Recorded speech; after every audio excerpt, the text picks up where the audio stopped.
আসসালামু আলাইকুম ওয়া রাহমাতুল্লাহ। সম্মানিত দিনদার পরহেজগার মুত্তাকি ভাই ও বোনেরা, কাছের দূরের দেশ প্রবাসের যারা যেখান থেকে আজকের ভিডিওটি দেখতে আসছেন, সবাইকে অসংখ্য অসংখ্য ধন্যবাদ। প্রিয় বন্ধুরা, ছোট্ট একটি আমল, 1 মিনিটের আমল আপনাদের সাথে শেয়ার করব। যদি রাত্রিবেলা এই আমলটা করতে পারেন তাহলে সারাটা রাত্র ফেরেশতারা আপনার গোলাম হয়ে যাবে ইনশাআল্লাহ। আল্লাহ তাআলা কিছু সংখ্যক ফেরেশতা আপনার গোলাম বানিয়ে দিবেন, যারা আপনার জন্য সওয়াব লিখতেই থাকবে। সারাটা রাত্র আপনি সৌভাগ্যের সাথে কাটাতে পারবেন। চমৎকার একটি আমল। তো প্রিয় বন্ধুরা, হাদিসের মধ্যে আসছে যে আল্লাহ তাআলা সূরা বাকারার শেষ 2টা আয়াত জান্নাতের ভান্ডার হতে অবতীর্ণ করেছেন।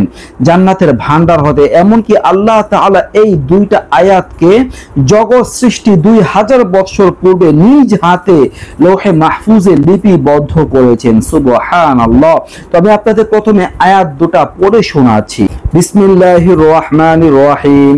آمن الرسول بما أنزل إليه من ربه والمؤمنون كل آمن بالله وملائكته وكتبه ورسله لا نفرق بين أحد من رسله وقالوا سمعنا وأطعنا غفرانك ربنا وإليك المصير لا يكلف الله نفسا إلا وسعها لها ما كسبت وعليها ما اكتسبت ربنا لا تؤاخذنا إن نسينا أو أخطأنا ربنا ولا تحمل علينا إصرا كما حملته على الذين من قبلنا ربنا ولا تحملنا ما لا طاقة لنا به واعف عنا واغفر لنا وارحمنا أنت مولانا فانصرنا على القوم الكافرين।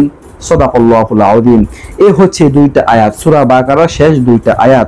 তো প্রিয় দর্শক, হাদিসের মধ্যে বলা হয়েছে কোন ব্যক্তি যদি এশার নামাজের পরে সূরা বাকারার এই শেষ 2টা আয়াত মাত্র একবার পাঠ করেন, তাহলে সারাটা রাত্র তার জন্য সওয়াব লেখা হতে থাকবে। তাহাজ্জুদ নামাজের সওয়াব লেখা হতে থাকবে। সুবহানাল্লাহ।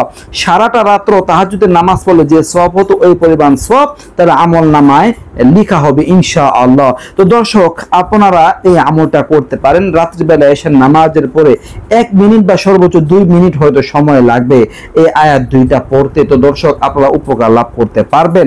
তো যারা চান নিজ নিজ জায়গা থেকে এই 2টা আয়াতের আমল শুরু করে দিন রাত্রিবেলা, ইনশাআল্লাহ ফলাফল লাভ করতে পারবেন। সৌভাগ্যের রাত্র আপনাদের হয়ে যাবে। তো দর্শক, এই ছিল আলোচনা। আশা করি বুঝতে পারছেন। নিত্য নতুন আরো ভিডিও পেতে সবাই পাশেই থাকবেন। এই পর্যন্তই। আসসালামু আলাইকুম ওয়া রাহমাতুল্লাহ।